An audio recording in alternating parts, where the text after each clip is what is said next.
Hiking Mama. As you've probably seen, we did travel to Hawaii, and since we live on the East Coast, it was a really long flight. There is nothing more terrifying than thinking you have an 18-hour flight with an infant.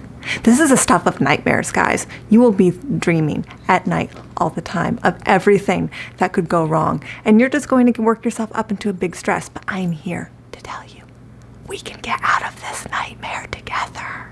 So the first step to traveling to Hawaii is you need a 6-month-old infant. You look cute. Now right now he's a little older than 6 months, but when we took him, he had just turned 6 months old. Now there's a reason why we chose to fly at 6 months old versus a different month. And the reason is because most babies, they're not really fully mobile yet. Some are, there are some that are mobile before 6 months, but in general, they're not. So you don't have to deal with a baby that wants to get down and crawl all the time yet. Number 2, babies are like cats. They're easily distracted.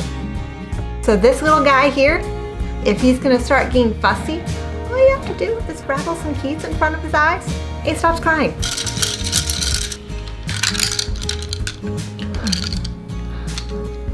And third reason, most babies at this age, they still take a lot of naps. Now, if you travel during the latter part of their 6 months, when they're closer to 7, they probably don't take as many naps. But if you're on the other end, where it's closer to the 6 and 5 month range, they're still taking a lot of naps. So most of the flight, they're gonna be asleep, which is great because they can't cry if they're asleep. Step number 2, you gotta choose your flights. We obviously chose Hawaii. Hawaii may not be for you. You may want to go somewhere where it's cold. So first thing I would advise, since you are traveling with a baby, is how many layovers you want. You're gonna think by the end of this that traveling in a car is really easy. Wanna know why traveling in a car is really easy? You can pull over. You can pull over. You can stop. You can't pull over a plane. So since we do not have the ability to pull over a plane, choose how many layovers you want or no layovers. So next thing you want to think about is, when is your first flight? If you have ever woken up your baby at 3 o'clock in the morning, you probably realize it's not a good idea. So make sure your flight is after they wake up in the morning if possible, because you will all have a much better flight. Next thing you want to think about is, if your baby is in the 6 month range or anything under 2 years old, do you want a lap infant or do you want to buy a seat? There are pros and cons to both. Choice is up to you. The next thing you might want to think about is, how are you going to travel with a baby through the airport and when you're at your destination? Now if you're like us, stroller, it's not much use to us. But a stroller might be for you. We prefer a baby carrier. And baby carriers, great for baby naps. I'm just saying, if your baby's a cuddler, there's nothing better than a baby carrier. So the next thing you're gonna want, your diaper bag. Bring the diaper bag.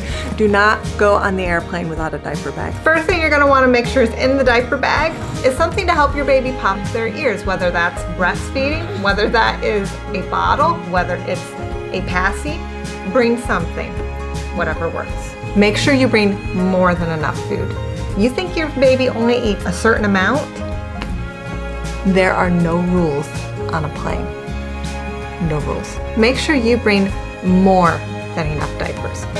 Whether that's disposables or whether that's cloth diapers. By the way, cuteness. But make sure you bring a lot of diapers. Trust me. Make sure you bring a favorite old toy and a new toy, or one they haven't seen in a while. Back to earlier point, babies are at this age easily distracted. Easily. You think this can't keep them entertained for hours? Hours. And whatever you do, make sure there's an extra outfit for baby. And you think this is just gonna be enough to bring? Oh no, oh no. Make sure you bring something for you too, just in case the worst happens. You think you're a pro at diapering?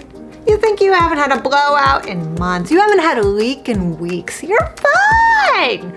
rules do not apply on an airplane. Anything can happen. It could be the next Kilauea eruption out of your baby's diaper. I'm just saying. And whatever you do, you need to think, if we lost our luggage, do we have everything we need? Because I'm just saying from personal experience, there's nothing more valuable than sleep. Nothing. Make sure if you were to lose your luggage, you pack what you need for that night to make sure your baby goes to sleep. Our baby needs this, a wearable blanket, or he won't sleep at all. It's coming with us. It's coming in the carry-on, guys. Okay, guys, remember that when you are traveling, terminals are rarely next to each other of where you depart, where you get on. So make sure you pack as light as you can. If you're using disposable diapers, can you buy disposables where you're going? Probably don't need that Costco size package diapers. That's a lot of diapers. There's like 190 in there. Okay, guys, remember, pack what you need. Don't pack what you want. Need. We need him. It's not fun without my baby. Guys, airplanes are really small. You know how there's all those news stories about how they're getting smaller? It's true. It really is. It makes that 18-hour flight seem like forever. And then, okay, have you been to the bathrooms on a plane? This is the size of your changing table. This, for a baby. How am I supposed to change a diaper on this? Okay, and if you're like me, you're thinking, this flight's only an hour and a half. You're not gonna go. You're not gonna poop. Okay, when your baby's on a plane, they don't poop on a schedule anymore. They go all the time. Okay, guys, the main point I can give you that's gonna make your flights so much less stressful is just remember to be flexible.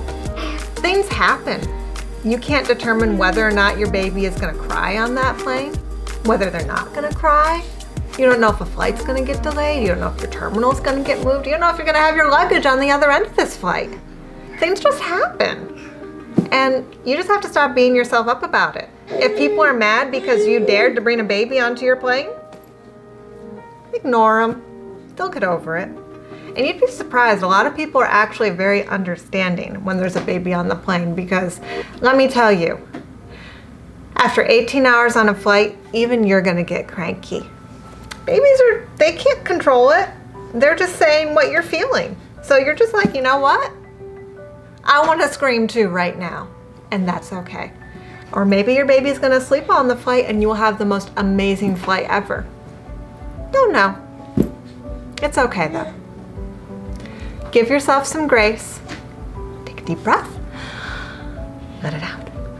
And know that at the end of this flight, you're gonna be there. This is just one little tiny beep on the map. It'll be okay.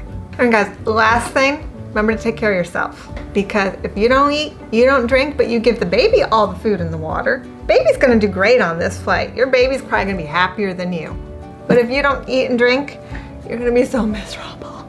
Do not do that to yourself. Drink water. Call that stewardess over saying, I need more water, guys. I need more water. Water! So remember, take care of yourself, guys. You need to get off on the end of this flight and be able to lift the baby out. You need to be able to carry your luggage. If you don't eat, you don't drink, you're not gonna be able to do that. So remember, drink water. Say bye-bye. Bye-bye. Bye-bye. Bye.